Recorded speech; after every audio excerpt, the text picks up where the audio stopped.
শেষ পর্যন্ত পারমিতাকে মেনে নিল হৈমন্তী। সম্পূর্ণ জানতে ভিডিওটিতে লাইক করে প্রথম থেকে দেখতে থাকে।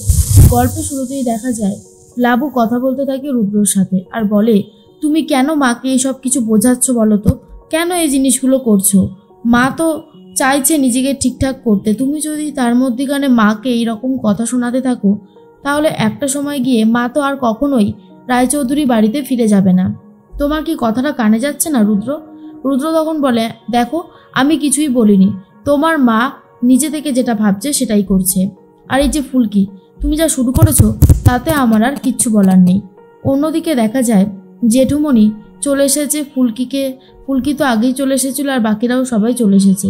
একের পর এক সারপ্রাইজ রয়েছে লাবুর জন্য।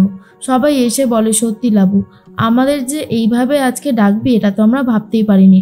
পারমিতা আর অংশুকে দেখে লাবু তো অনেক খুশি হয় আর বলে, অবশেষে যে তোমরা এসেছো তার জন্য অনেক ভালো লাগছে। এর মধ্যেই ফুলকি তখন বলে, তাহলে দিভাই এবারে রান্নাটা শুরু করতে হবে তো? তখন রোহিত বলে, দিভাই তুই আমার জন্য স্পেশাল কি করেছিস? দিভাই তখন বলে, স্পেশাল আমি সেরকম কিছুই করিনি, তোর জন্য শুধু শাহী পনির করেছি, কি চলবে তো? তখনই রোহিত বলে, চলবে মানে? দারুণভাবে চলবে। এর মধ্যেই রুদ্র তখন বলে, আসুন আসুন মাস্টারমশাই, আপনারা সবাই এসেছেন, আজ আমি অনেক খুশি হয়েছি। এর মধ্যেই রোহিত আর ফুলকি দুজন মিলে কথা বলতে শুরু করে। ফুলকি তখন বলে, জানেন স্যার আজকে কি হয়েছে? জামাইবাবু কথা বলছিল আর আমি সবটা শুনে নিয়েছি। জেঠিমাকে বলছিল কোনোদিনও যেন রায়চৌধুরী বাড়িতে ফিরে না যায়, কখনোই যেন মাস্টারমশাইকে ক্ষমা না করে। রোহিত তখন বলে, কি বলছো ফুলকি? ফুলকি তখন বলে, হ্যাঁ আমি একদম ঠিক কথাই বলেছি, আমি কোনো ভুল কিছু বলিনি। তার মধ্যেই জেঠিমা চলে এসেছে। জেঠিমা তখন বলে, আমাকে এখানে ডাকার মানেটা কি? আমার ভালো লাগছে না, আমি একটু ঘরে একা থাকতে চাই, আমার খুব বিরক্ত লাগছে। তখনই অংশুমান হৈমন্তীকে নমস্কার করতে গেলে কোনোভাবেই নমস্কার নিতে চায় না হৈমন্তী আর বলে, আমার এসব ভালো লাগছে না। মাস্টারমশাই বলে, ব্যাস শুরু হয়ে গেল। এই মহিলাকে যে আমি আর কি বলবো বুঝতে পারছি না। হৈমন্তী, তোমার রাগ কি এখনও কমেনি? আর কি আদৌ কমবে? আমার তো সেটা কোনোভাবেই মনে হয় না। হৈমন্তী তখন বলে, আমি আর পারছি না, অনেক তো হয়েছে, এবারে সব কিছু শেষ করাটা উচিত।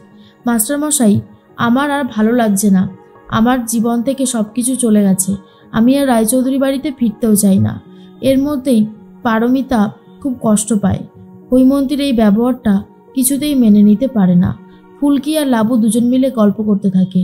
লাবু তখন বলে, মা যেভাবে রেগে রয়েছে তাতে কি আদৌ কোনো কাজ হবে ফুলকি? ফুলকি তখন বলে, দেখাই যাক না কি হয়। এর মধ্যেই তমালরা বলে, বলছিলাম কি দিভাই, আমাদের জন্য কষা মাংসটা করেছিস তো?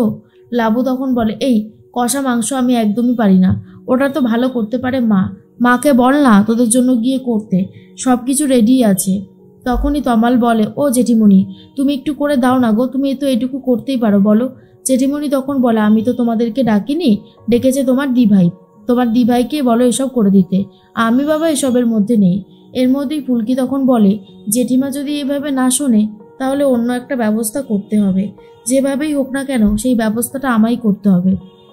এর মধ্যেই তরকারি পোড়া লেগে গেছে এটাই বোঝাতে চাইছে ফুলকি, আর সেই জন্য ইচ্ছে করে ধোয়া দিতে থাকে আর ধোয়ার মধ্যে একটা বাটি বসিয়ে দিয়েছে আর সেই বাটিতে কিছুটা তরকারি দিয়ে দিয়েছিল আর সেটা সত্যি সত্যি পুড়ে যাচ্ছে বলে গন্ধ বেরোচ্ছে। তখনই কাবেরী এসে দেখতে থাকে আর তখন ফুলকি বলে, কাকিমা এবার সবাইকে ডাকো, মানে জেঠিমাকে ডাকো। এরপর জেঠিমণিকে ডাকে। জেঠিমণি রান্নাঘরে এসে দেখে পারমিতা রান্না করছে। পারমিতা এরপরে গরম বাটিটা হাতে ধরতে গেলে ছাকা খেয়ে যায়। হৈমন্তী তখন এগিয়ে এসে বলে, এ কি, তুমি কি একটা ভালো মতন কাপড় দিয়ে ধরতে পারছিলে না? নিজের কাপড় দিয়ে এসব গরম জিনিসকেও ধরে, হাতটা কতটা পুড়ে গেল। এর মধ্যেই হৈমন্তী এসে লক্ষ্য করে যে ইচ্ছে করে প্ল্যান করে তরকারি পোড়ানো হচ্ছিল যাতে গন্ধটা বাইরে যায় আর হৈমন্তীকে ডাকা হয়। এটা দেখার পর তো আরও বেশি করে রেগে যায় হৈমন্তী, তাই সেই রান্নাঘর থেকে চলে যায় আর বলে, ফুলকির এসব প্ল্যান দিয়ে কোনো কিছুই হবে না, রায়চৌধুরী বাড়িতে যখন ফিরবো না বলেছি তখন কোনোভাবেই ফিরবো না।